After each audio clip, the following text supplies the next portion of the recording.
আসসালামু আলাইকুম everyone, it's me Sharif Khan and welcome to my another blog. So guys, আজকে নিয়ে আসলাম কক্সবাজারের ব্লগ। আর কক্সবাজারে আমরা কি কি করি সবকিছু আপনাদের সাথে শেয়ার করব।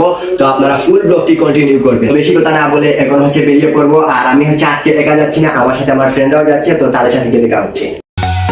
তো আমি এখন বেরিয়ে পড়েছি আর এখন চলে যাব বাস স্টেশনে। বাস স্টেশনে সবাই একত্রিত হয়ে তারপর যাব। আর আমরা যাব সন্ধ্যার পরে। আমার বাসা থেকে বাস স্টেশনে যেতে যেতে সন্ধ্যা হয়ে যাবে, তাই একটু সকাল আমি বেরিয়ে পড়েছি। আমি চলে আসলাম আর এসে দেখি আমাদের গাড়িটাও রেডি। আর এই গাড়ি দিয়ে আজকে আমরা যাবো। আর গাড়িটা আমার কাছে পার্সোনালি খুব বেশি ভালো লাগছে। এখন আমি গাড়ির ভিতরে ঢুকে দেখি কেমন অবস্থা। গাড়িটার বাহিরটা যেমন সুন্দর ছিল, ভিতরটা আরো বেশি সুন্দর। আর সিটগুলো অনেক বেশি ভালো লাগছে আমার কাছে, যেহেতু আমরা সারা রাতেই গাড়িতেই কাটাতে হবে। তো এমন একটা গাড়ি আমি মনে মনে চাচ্ছিলাম, ফাইনালি এমন একটা গাড়ি আমরা পেয়ে গেলাম। তো সারা রাত যদি এখানে কাটাই গাড়িতে, তারপর আমাদের বোরিং লাগবে না। গাড়ির সিটগুলো ছিল অনেক বড় বড়, যখন আমাদের ঘুম আসবে তখন আমরা শুয়ে শুয়ে যেতে পারবো। তো সবাই চলে আসছে, আমরা এখন রওনা দিয়ে দিব। আর এদিকে অনেকটাই বৃষ্টি চলে আসছিল আর সবাই গাড়ির ভিতরে অনেক চিল করতেছিল। কিন্তু আমার একটা অভ্যাস হচ্ছে, বৃষ্টি আসলেই আমার ঘুম চলে আসে। তো আমি এখন ভাবতেছি ওদের সাথে চিল করবো না ঘুমাবো। আর আমি একটু ঘুমানোর চেষ্টা করতেই বন্ধুরা এসে আমার চোখে লাইট ধরে দিল। আর আমি জানি ওরা আজকে ঘুমাবে না, আমাকে ঘুমাতে দেবে। তো আজকের রাতটা ঘুমাবো না, আজকে সারা রাত চিল করবো। 2000 years later. তো অবশেষে সকালের আলোটা দেখতে পেলাম। আর সকালের আলোটা দেখে আমার কাছে খুব ভালো লাগতেছিল, কারণ রাতটা মনে হয়েছিল অনেক বেশি লম্বা। আর রাতে একটু যেহেতু ঘুমাই নেই, ওই জন্য মনে হয়। তো এক একজনের অবস্থা দেখেন, রাতে সবাই মিলে চিল করছে আর এখন সবাই পরে ঘুম দিচ্ছে।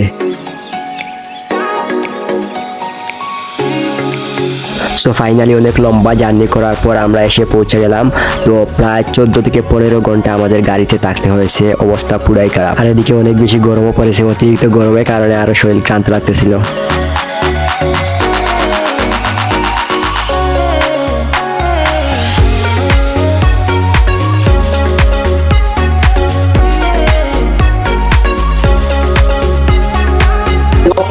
আমরা জার্নি করার পর চলে আসলাম এখানে। তো এখন অনেক তবু আমার সমুদ্র সৈকতে যাবো এবং করতে, তারপর আপনাদের সাথে দেখা হচ্ছে সমুদ্র সৈকতে গিয়ে। যেহেতু অনেক বেশি গরম পড়েছে আর অনেক বেশি লং জার্নি হয়ে গেছে, তাই আমরা রুমে ঢুকেই রেস্ট নেই নাই, তাড়াতাড়ি করে সবাই বেরিয়ে পড়েছি বিচের উদ্দেশ্যে। আমরা বিচে যাবো, এখন বিচে গিয়ে গোসল করবো। গাড়ি থেকে নেমেই মনে হচ্ছিল কবে যে বিচে যাবো আর পানিতে নামবো, এত বেশি গরম লাগতেছিল আর এত বেশি ক্লান্ত লাগতেছিল। আমরা ফাইনালি চলে আসলাম সমুদ্রের বিচের পাড়ে। এতদিন আমরা প্ল্যান করতে করতে ফাইনালি চলে আসলাম, অনেক বেশি আনন্দ হচ্ছে আমার। তো অনেক বেশি রোদের কারণে তাড়াহুড়া করে আমি পানিতে নেমে গেলাম। আর পানিতে নামার পর অনেক বেশি ভালো লাগতেছে, এতক্ষণ অনেক বেশি ক্লান্ত ছিলাম। আর পানিতে নামার পর সব ক্লান্তি দূর হয়ে গেল। আর সমুদ্রে অনেক বড় বড় স্রোত আর ঢেউ অনেক বেশি ভালো লাগতেছিল।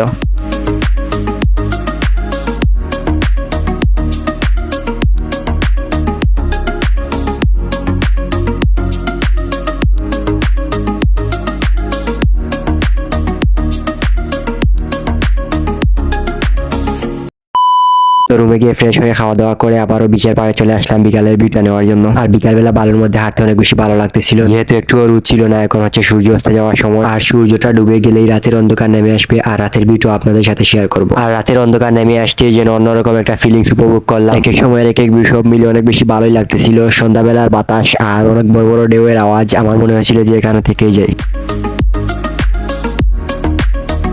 আর এখন হেঁটে হেঁটে চলে যাব এখানকার বাজারে, তাই বাজারের উদ্দেশ্যে রওনা দিয়ে দিলাম। গিয়ে দেখি এখানকার বাজার কেমন, বাজার কি কি পাওয়া যায় সেগুলো আপনাদের সাথে শেয়ার করব।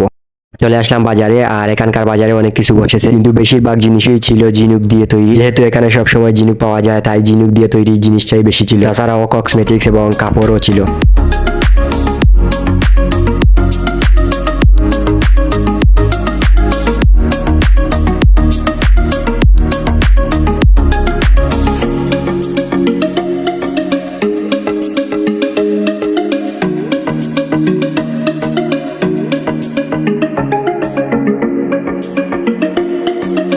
আপনাদের সাথে তো শেয়ার করা হয় নাই, আমরা যে রিসোর্টে উঠেছিলাম সেটা আপনাদেরকে ঘুরে দেখানো হয় নাই। তো এখন আপনাদেরকে ঘুরে দেখাবো। আমরা এই রিসোর্টে উঠেছিলাম আর আমাদের রিসোর্টের চারপাশ জুড়ে বড় একটা গার্ডেন ছিল। আর এই রিসোর্টটা ছিল অনেক বেশি সুন্দর। যদি আমরা এই পুরো রিসোর্টটা ঘুরি তাহলে আমাদের এই সময় দিয়ে শেষ করতে পারবো না, যেহেতু আমরা অনেক কম সময় নিয়ে এখানে এসেছি। তাই আপনাদের কাছে সবকিছু অল্প অল্প করে খুবই শর্ট ভাবে আমি শেয়ার করতেছি সবগুলা।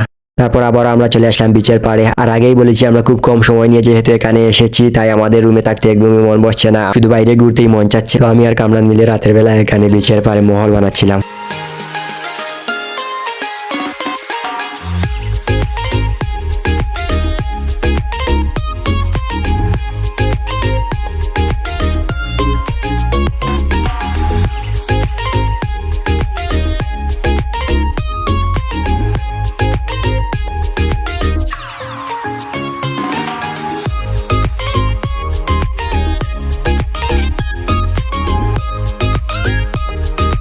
ফাইনালি আমরা রুমে চলে আসলাম আর ঘুরতে ঘুরতে অনেক বেশি টায়ার্ড লাগতেছিল, অনেক ঘোরাঘুরি হয়েছে, অনেক বেশি টায়ার্ড লাগতেছে। এখানে দেখেন আপনারা, সো কামরানের অনুভূতি জানবো কেমন লাগতেছে। গাইজ আজকে একবারেই নার্ভাস লাগতেছে, কারণ আজ সারাটা দিন ঘোরাঘুরির পর এখন এসে রেস্ট নিতেছি, তো খুব টায়ার্ড লাগতেছে এখন। তো তোমার এই অবস্থা কেন? টায়ার্ড লাগতেছে বুঝলাম, এই অবস্থা কেন? এই অবস্থা না কোন অবস্থায় লাগবে এই গরমের মধ্যে। আর গাইজ কক্সবাজারে কিন্তু অনেক গরম, গরমে একবারে অবস্থা খারাপ। 2,000 years later. Everyone good morning. আজকে হচ্ছে আমাদের কক্সবাজারের দ্বিতীয় দিন। তো আজকে সকাল সকাল উঠে গেলাম, এখন হবে 5টার মতো বাজে। তো অবস্থা দেখতেই পাচ্ছেন, রুম হয় না একদম। তো এখন যাব হচ্ছে, আমরা সূর্য ওঠার আগে ট্রাই করছিলাম উঠার, বাট অতটা পারি নাই। তারপরও অনেক সকাল উঠছি, তো দেখবো গিয়ে সকালে ফিলটা নিব কক্সবাজারে। তো এখন যাচ্ছি আমরা, আর আমার সাথে আছে কামরানও যাচ্ছে। আর এতে সকালবেলা রাস্তায় একটাও মানুষ ছিল না, পুরো রাস্তা ছিল ফাঁকা। আর আমার মনে হচ্ছিল শুধু আমরা একাই উঠছি সকালের সূর্য দেখার জন্য। আর বিচের পাড়ে এসে দেখি বিচের মধ্যে কোনো মানুষ ছিল না, বিচের পাড়ে অল্প কিছু মানুষ ছিল যারা মনে হয় আমাদের মতোই সূর্য দেখতে এসেছে এত সকাল। তো সকালে ঘুম থেকে উঠে আমাদের সাথে সবাইকে রেখে আমরা চলে আসছিলাম, আমি আর কামরান, শুধু সূর্য দেখার জন্য এখানে। তো আমরা তাড়াতাড়ি করে সূর্য দেখে চলে যাবো আবার রুমে, কারণ রুম থেকে আমাদের অন্য একটি জায়গায় যেতে হবে। সো গাইস এখন হচ্ছে আমরা চলে যাবো রেল স্টেশনে। আর এখানকার রেল স্টেশনে যাওয়ার উদ্দেশ্য হচ্ছে, আমরা যেহেতু বাস দিয়ে এসেছি আর রেল স্টেশন ঘুরে দেখা হয় না, যদি ট্রেন দিয়ে আসতাম তাহলে অবশ্যই রেল স্টেশন থেকে আসতে পারতাম। তবে এখন আমরা যাচ্ছি রেল স্টেশন ঘুরে দেখার জন্য। আর এখানকার রেল স্টেশন ছিল ভিন্ন রকম, অনেক বেশি সুন্দর, যা আমরা এখন ঘুরে দেখবো।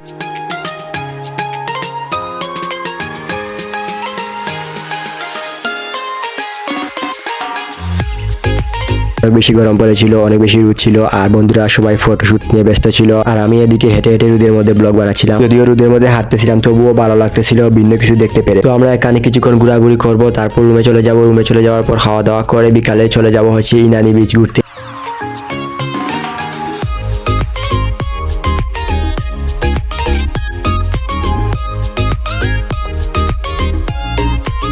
আর এখন আমরা ইনানি বিচের উদ্দেশ্যে রওনা দিয়ে দিলাম, সেখানে গিয়ে বিকালবেলা ঘুরবো।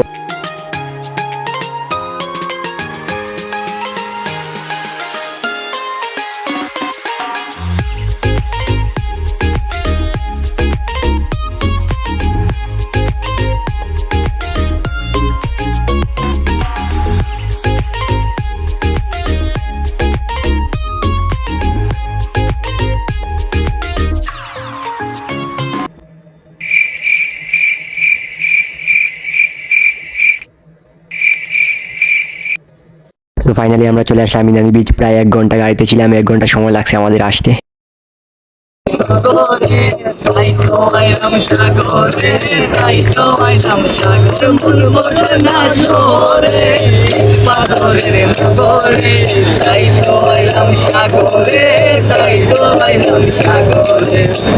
তো আমি আর কামরান মিলে এখন ঝিনুক করতে লাগলাম। হঠাৎ করে দেখতে পেলাম অনেকগুলা ঝিনুক, আর দেখার সাথে সাথে দুজন মিলে ঘুরতে শুরু করলাম। কক্সবাজারে আজকে 2 দিন হয়ে গেল, তো আজকে দেখতে পেলাম এগুলো, এর আগে দেখি নাই। সম্ভবত বড় বড় ঢেউ আসে যখন, তখন এই ঝিনুকগুলো আসে, সবসময় আসে না।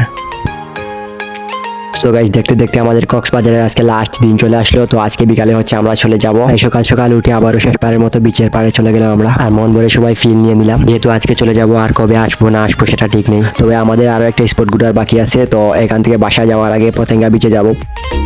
ফাইনালি আমরা পতেঙ্গা বিচের উদ্দেশ্যে রওনা দিয়ে দিলাম, আর পতেঙ্গা বিচে ঘোরার পর বাসায় চলে যাবো এখান থেকে। আর যেহেতু আমরা বাসায় চলে যাবো ডাইরেক্ট, তাই রিসোর্ট ছেড়ে চলে আসলাম। আর আমার ইচ্ছে ছিল যে দিনের বেলা আমাদের পুরো রিসোর্টটা আপনাদেরকে ঘুরে দেখাবো, বাট সময় দিয়ে পারি নাই অতটা। আর এই রাস্তাটা হচ্ছে বঙ্গবন্ধু শেখ মুজিবুর রহমান টানেল, আর রাস্তাটা সত্যি অনেক বেশি সুন্দর ছিল, আমার কাছে অনেক বেশি ভালো লাগছে। তো গাইজ আজকের ভিডিওটি ছিল এই পর্যন্ত। আল্লাহ হাফিজ।